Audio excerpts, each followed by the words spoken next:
Hey everyone, welcome to Miracles and Wonders live from Merry Creek in Victoria at Naomi and Paul and oh and a short person's house. Micah, Tiger, Carrie, Takita's house. So I'm here and Mel is I am at the, where do we live? Waghorn Street Studio. That's where I am. and she's glowing like an angel out the side of her head. Mm, it happens. It's probably So because I had what are a we very doing? fancy morning. Oh my gosh, if we keep jumping and jumping, we're going to trip people out. Jumping. Yeah, they're not going to know who's talking because it jumps. They'll get your voice confused with my face. Ah, that's right. That's a good puppet trick. Yeah, it'll be good practice for being contortionists. Well, there's been two shows that somehow we've missed, and so we thought we'd do a makeup show today. And we were going to put makeup on each other, but since we're not in the same room, we won't be able to do that kind of makeup show. It'll have to be the kind where we make up what we're doing, which is very usual for us. Yeah, so lots of things going on in the world, Miss Louise. Did you want to make it a theme about today? Did you want to talk about what's happening? Because we're back to that depression thing. Yeah, I definitely think we want to talk about that. Okay. I And think I think, sorry.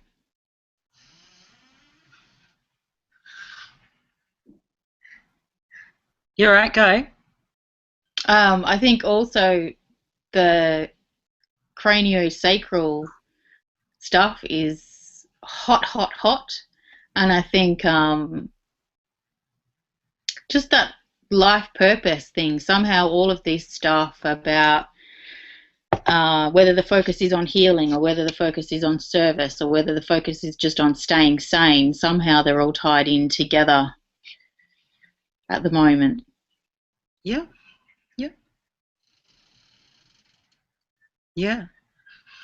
And I think too, I've been reading Don Riguar's book about the Four Agreements and just thinking about what he talks about in there about everyone is a messenger, and no matter whether you're getting your message out there or not, like it just feels like somewhere the depression is a bit around, feeling thwarted in getting your message out there, or not feeling like you can get your message out there, or not feeling like your message is heard. Yeah.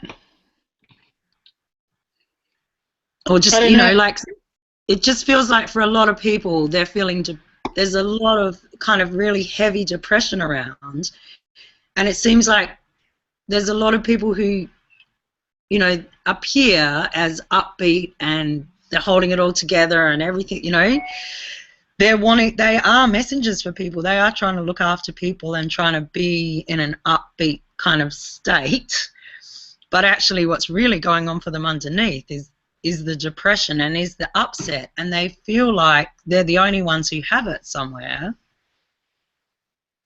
because everywhere they go people are putting on this upbeat, like holding it together, getting the job done, whatever the thing is where they're at. And so everyone's kind of feeling like, I can't show my true feelings, I can't let out what's really going on because no one will get it. But actually everyone's in somewhere in the kind of the same zone around their upsets. Hmm.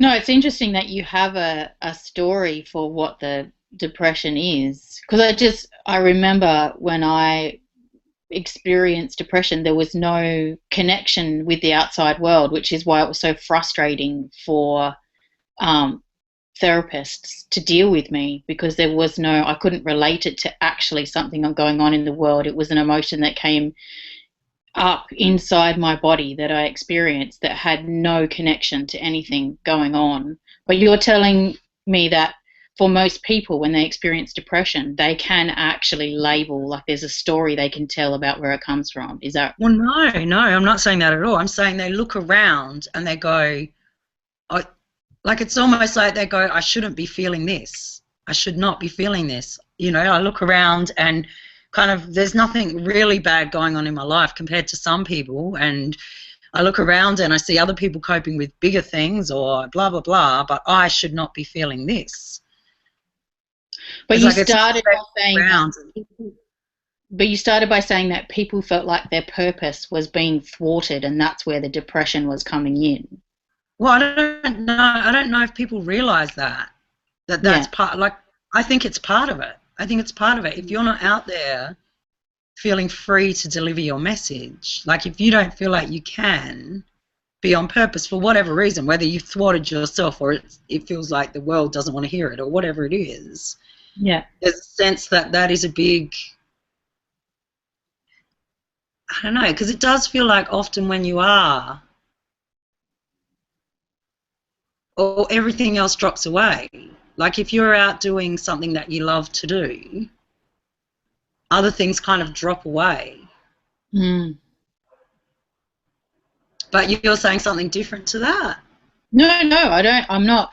I'm just trying to get a handle, because I know that you're so in tune with the way that people experience things, and I just wanted to get a handle on the difference between my personal experience of depression, which was very much just something that was happening in my body that I tried to understand, and a sense that for other people, is there a story that they say, oh, this is about the stuff that happened to me when I was a kid, or this is about the fact that I don't like my job, or this is about the fact that I don't have a relationship. Like, are you connected? I just think it's that a lot of the desperation comes from not being able to find that. Like that they're constantly searching for that. They're looking for the thing that will unlock it, looking for the answer to why it is so all-prevailing and so debilitating and so distressing. You know, and continually looking around in different places trying to find why them, why me, you know, the why me kind of thing. Why is this feeling happening to me? It's funny because last night I was drawing up these circles, these thought bubbles, and I haven't really taken it anywhere else. I'm not sure if you're going to be able to see, but basically it's like a mind map. And I don't know if you're going to be able to see. Yeah, you can see. Give you an idea. So, oh, I've got a helicopter. How exciting! Hold it there, and I can read it. If you hold it there, I can read it. Oh, except for you have to be making noise, otherwise I can't see it. Okay. And then if I make noise, it'll go away. That's all right. So at the top, I've just got, like, this is about what do you see when you look at the world, right? So the thing that you're just talking about, where people feel thwarted, whether it's because they feel like they're not being able to deliver their message, or they're not in the situation that they need to be in order to feel differently. So what do you see when you look at the world? And so just at the top, I just wrote people suck. So, there's either people suck, life sucks, or I suck. There's the three. This is the middle ground. And if you kind of move to the left, it gets even harsher. It's people are stupid, I am stupid, life is stupid, right? But things that suck, it just means that it's not working the way that I want it to work. And then the next one down from that is people don't make any sense. So take a little bit of charge off people suck, and you get people don't make any sense. Take a bit of charge off people don't make any sense, and you get people speak a different language. Take a bit of charge off people speak a different language, and it's, I wonder what's happening at the moment. I wonder, what's really going on? How does this serve me? So it's like I just tried to understand a relationship between the experience of the world, which is standing in the same reality but having a different charge. And I know it's not as easy as just saying, well, I want to be on this lily pad, not that lily pad. But then I guess, you know, the next thing that I went to was, okay, so if you want to be on a different lily pad, then how do you learn? How do you learn stuff? You know, how do you learn to have a different feeling in your body? Like, and I was thinking about Ken's way of like dropping you into an experience, the way that you do, the way that Beck does. You know, so like once you know, okay, I'm on a different lily pad, then how do I learn? Okay, I learn by having an experience. I need that meditation to change the charge in my body so that I have an experience, and then from that charge I can have an experiment of the next lily pad that has a little bit less charge than the other one. And then, you know, after the next stage of that is, what do you want? So your focus of what's going to be most important, like where to start, because you can't just walk into the world and go, right, I'm going to do everything differently, would just be, so what do you want, and getting clearer about that stuff. So I'm just playing with ideas about, so, you know, for me, locating where people are is a complex process. You know, if I'm not with someone one-on-one, it's a very, there's a web of information and it's all relevant.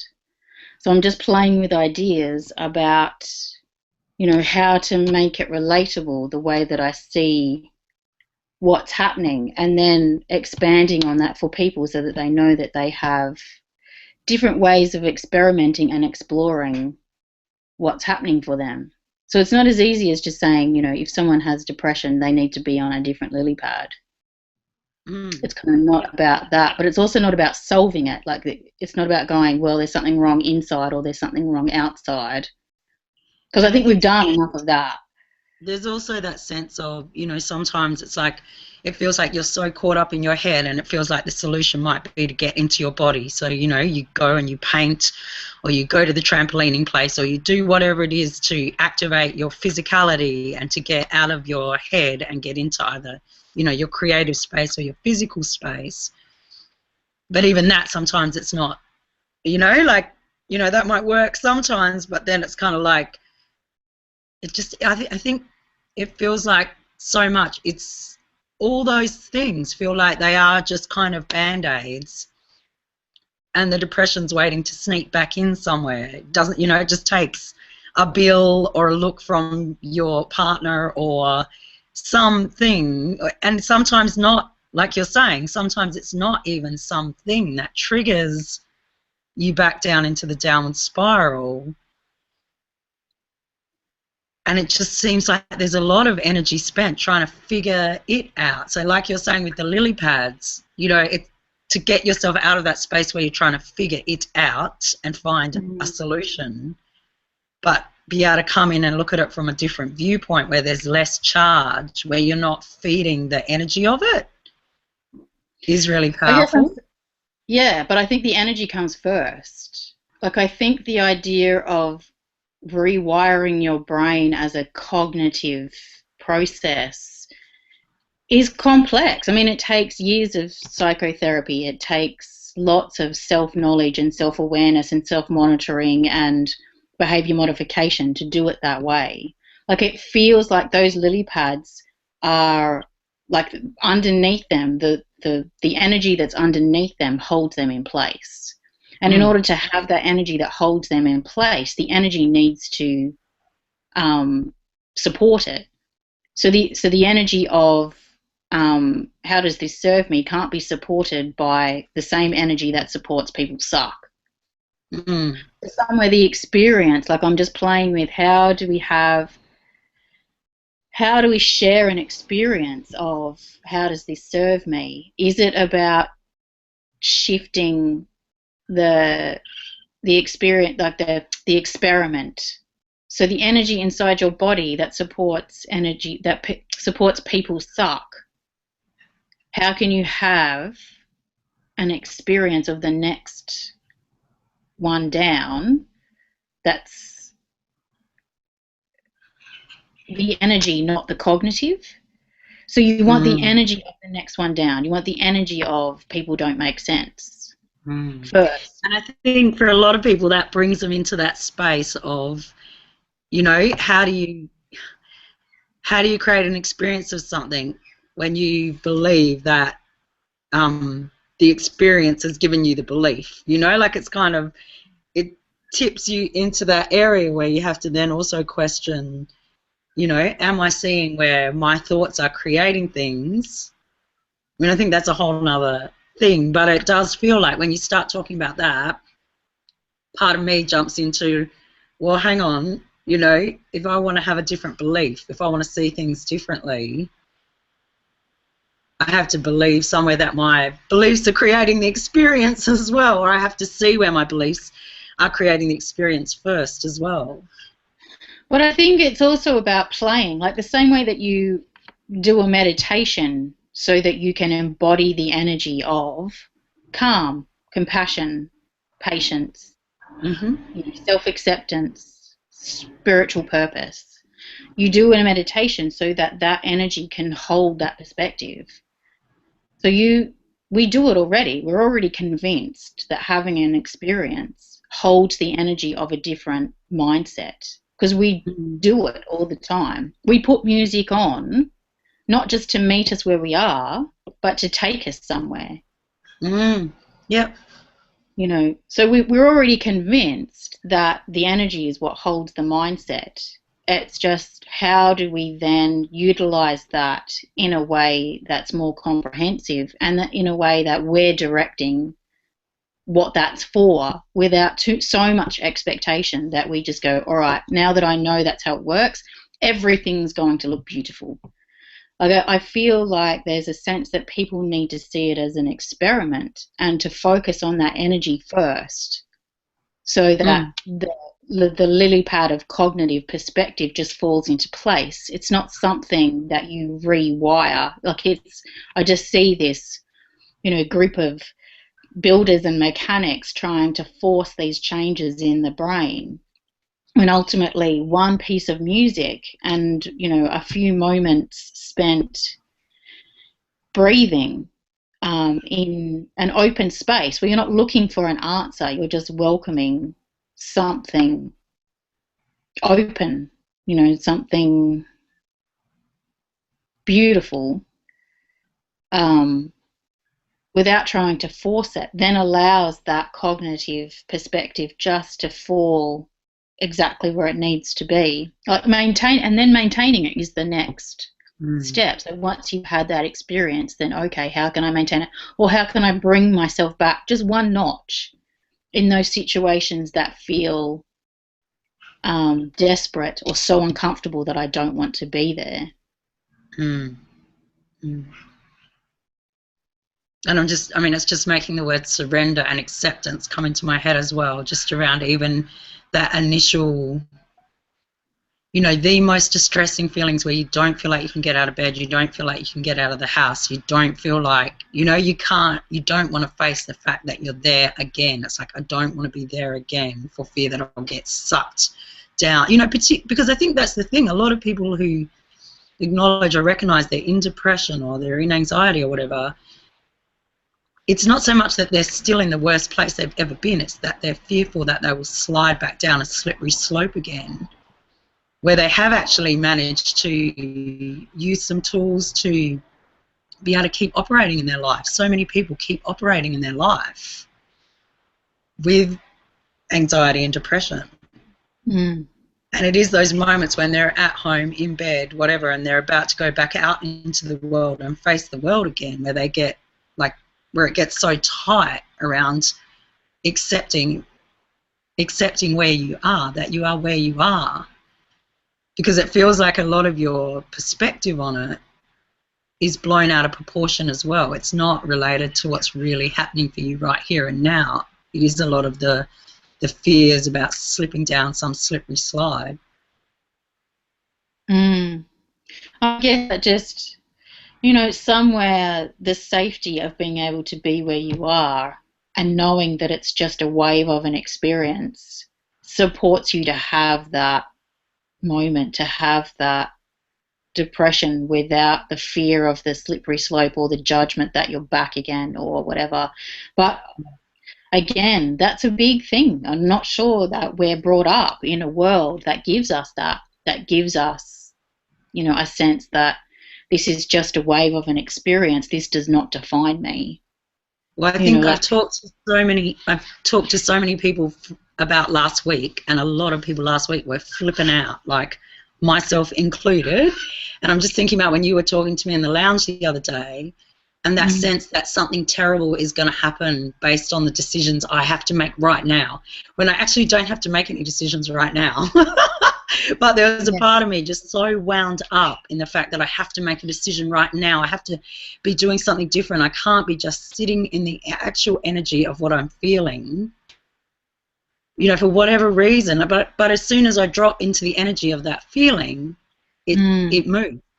But until I actually let myself drop into the energy of that feeling, and certainly it helps to have someone else who's there, who is sharing the experience, who is reflecting back to you that you're not stuck in something. They're not seeing you as the emotion that you're throwing out. They're not going to hold you to that. I think that is so powerful. I mean, you can do it yourself. There's no, you can do it yourself. But having that other person there who doesn't look at you and go, oh, you're flipping out, you're psycho. They don't actually just pin the label that you're worried about yourself in your own head. Oh, it's just them, they're being depressed again, or they're being whatever again. It's like someone who actually takes not seriously, but, gives you space to speak through or sit in and be in and let yourself express what it is you're actually experiencing is very powerful. Because without that ability to be in it. Yeah, and it's not something that we're taught to do with each other.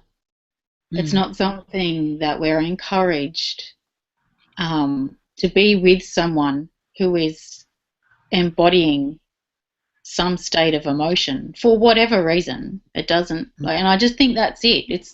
There are so many reasons for what's happening. It would be almost impossible to point to causal factors. But for whatever reason, someone is having that experience, how to be with someone, and I guess maybe it's a little bit of practicing how to be with someone else and then how to be with yourself, and knowing that that's great training, that's all tied into the self-acceptance and even the fact that, okay, so you're dropping into that depression and you're afraid that you're going down a slippery slope. Be afraid. Yeah. Instead of going into that cognitive spiral of this will go here and then this will happen and then the walls will fall down and everyone will leave me and rah, rah, rah, which is what we do. When we're not dropped into the fear tells us a story about the consequences. And I guess that's that other beautiful thing. I'm actually staying with an art therapist at the moment, and that is that other beautiful thing about being able to paint your way out of things or sing or draw your way out of things. Yes. So, and I think the other is the celebration as well. I know after I had a fabulous conversation the other day, I went and did some singing and pranced around in that energy for a while, and it's lovely to celebrate it. It's like whatever's happening, because I think that, and it's not so much catharsis as it is power, because I know that we have this idea about the anger or the sadness or the tears or whatever being catharsis, but it's a powerful thing to embody tears, to embody anger, to embody fear and anxiety, to be in it and just go, actually, I'm going to celebrate this, because once it's been in, you don't shake so much. And then afterwards, like your body just goes, yeah, let's celebrate, and it will want to make noise and move around. It's beautiful. All right, ladies and gentlemen, we are going to leave you with that and let you have your experience of that. And we'll be catching up with one more show any minute now. Like magic. Any minute now. All right. Have fun, everyone. Ciao. Ciao.